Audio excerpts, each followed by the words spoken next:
I'm working as a senior cybersecurity consultant at Ernst & Young.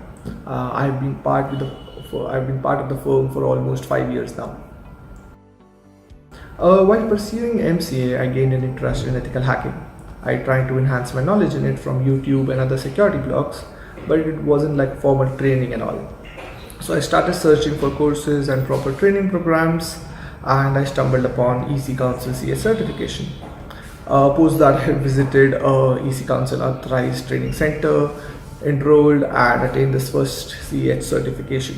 So this was my first certification and also the first step into the cybersecurity domain.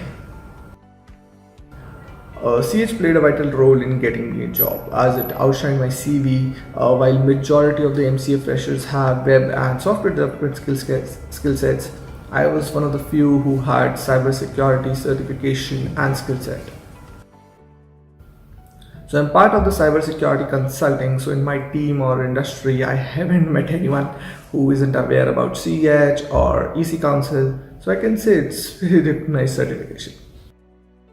Web application testing, explaining the application team or developer how a particular vulnerability is exploited in the real world and the risk that arises from the same. I think these are the core concepts that I learned while in the CEH program.